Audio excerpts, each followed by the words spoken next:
हमारी बहनें, हमें साथ देने वाले सारे लोग भी इस पार्टी में शिरकत कर रहे हैं, ज्वाइन कर रहे हैं। क्यों? चाहे वो मर्द हो चाहे वो औरत, दोनों के बगैर कोई गाड़ी नहीं चल सकती।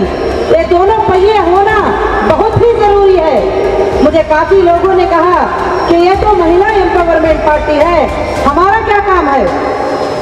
ये तो महिला एम्पावरमेंट पार्टी है, इसमें हमारा क्या काम है?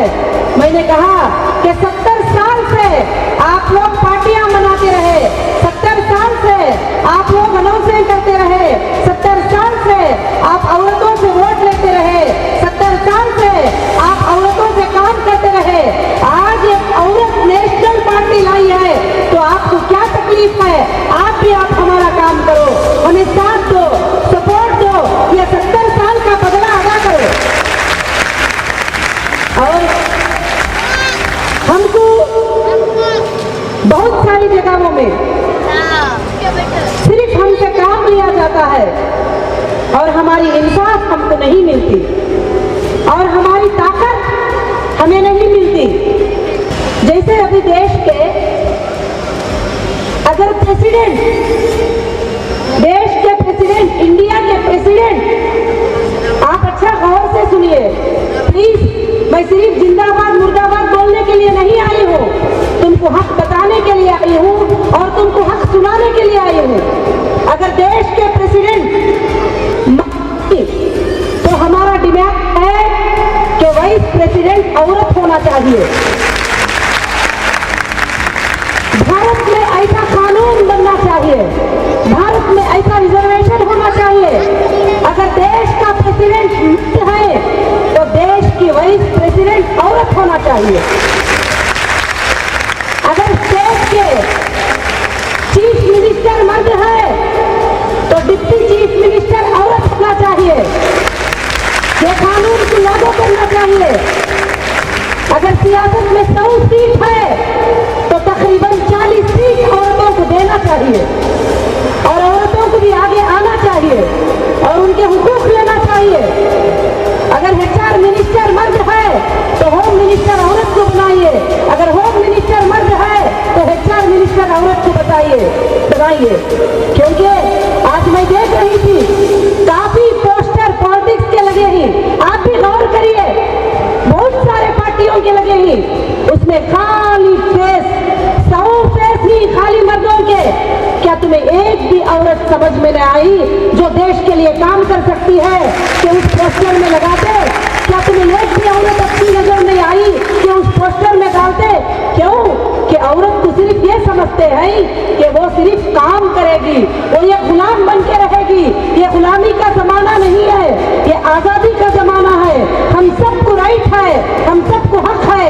यही महिला एम्पावरमेंट पार्टी का मकसद है। आगे चलकर हम औरतें, हम सारे लोगों से मैं गुजारिश करूंगी, क्योंकि एक औरत आपकी बेटी भी है, एक औरत आपकी बीवी भी है, एक औरत आपकी माँ भी है, एक औरत आपकी बहन भी है। अगर हम सबको हुकूक मिलेंगे तो समझ जाइए आप भी मुस्कुराएंगे, आपको भी हुकूक मिल गए। क्यों? आज जब लड़की पेट में होती है, जब स्कैनिंग निकाला जाता है तो आपने कहीं सुना है कि किसी स्कैन निकालने के बाद लड़के को मारा है? कहीं पर आपने सुना है? कहीं पर भी नहीं सुना। क्यों? कि जैसे डॉक्टर कहती है कि लड़की है तो जैसे उनके चेहरों पे अंधेरा आ जाता है और बाप ये सोचता है कि मुझे बेटी क्यों पैदा हो रही है, मैं बहुत शर्मिंदा होना पड़ेगा। रिश्तेदार भी ये सोचते ही, क्या हुआ? बेटी बेटा नहीं हुआ, इस तरह से। मगर मेरी बहनों, मेरे भाइयों, आपका बेटा आपके साथ नाइंसाफी कर सकता है, आपकी बेटी नहीं करती। आपके बेटे को आप नौकरी दिलाते ही, आपके बेटे को आप पढ़ाई पढ़ाते ही, आपके बेटे को सब कुछ करते ही, मगर वो बेटा तुमको बूढ़े होने के बाद ले जाकर ओल्ड एज होम में छोड़ देता है। मगर वही बेटी, शोहर अगर मारता भी है तो माँ के लिए खाना छुपा के लाके खिलाती है। अगर ससुराल उसे आने के लिए नहीं देते, जब भी वो बाप की खिदमत करने के लिए छुप छुप के आ जाती जाती है तो क्यों बेटी से नाराज होते हो? आप आपकी बेटी को कलेक्टर बना के देखिए, आपके बेटे से अच्छे मार्क लाएगी। आपकी बेटी को आप इंजीनियर बना के देखिए, आपके बेटे से अच्छे मार्क लाएगी। और आपकी बेटी को आप डॉक्टर बनाइए, आपके बेटे से अच्छा मार्क लाएगी। आप सियासत में औरत आएगी, देश को सबसे बेहतर बनाएगी। और जहां भी औरत ने सियासत की है, बड़ी अच्छी सियासत की है। देश की सबसे पहली प्राइम मिनिस्टर इंदिरा गांधी थे। जब तक इंदिरा गांधी थे देश को चलाते रहे, और जब तक कि वो खत्म नहीं हुई कोई दूसरे वो कुर्सी पर बैठ नहीं सके। क्यों? कि औरत का इतना मजबूती से चलाना होता है। उसके बाद तमिलनाडु में जयललिता जी थे। जब तक जयललिता जी ने हुकूमत को संभाला और कोई उस हुकूमत पे बैठ नहीं सका। यहाँ तक के मरने के बाद भी लोग उनको याद करते हैं।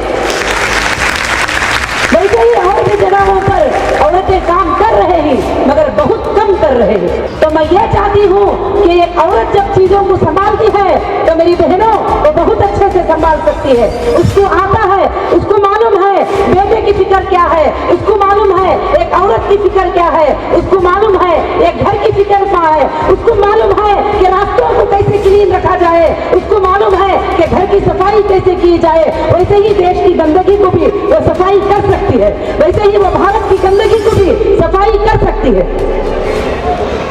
जो औरत को कमजोर समझते हैं, मैं समझती हूँ कि उनके अकल की कमी है। औरत कमजोर नहीं है। औरत को अल्लाह ने दिमाग दिया है।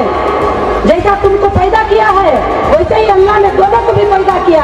आंख दिया है, सोचने की सलाहियत दी है, हाथ और पैर दिया है, और दोनों भी सब काम कर सकते हैं। मगर आज माशरे में हम खाली कहने को रह गए। कहीं पर कहते हैं वुमेन्स एम्पावरमेंट का काम कर दिया है, कहीं पर कहते हैं औरतों के लिए एक सुरक्षा कमेटी बना दी गई है, औरतों के लिए पुनः बना दिया गया है। मैं जब समझूंगी कि जब औरतों को आप सीट देने लगे हो, मैं जब समझूंगी आप औरतों को पोस्ट देने लगो, मैं जब समझूंगी कि औरतों के लिए ये पार्टी काम करती है, तो औरतों को भी आगे लाने के लिए वो कोशिश करे।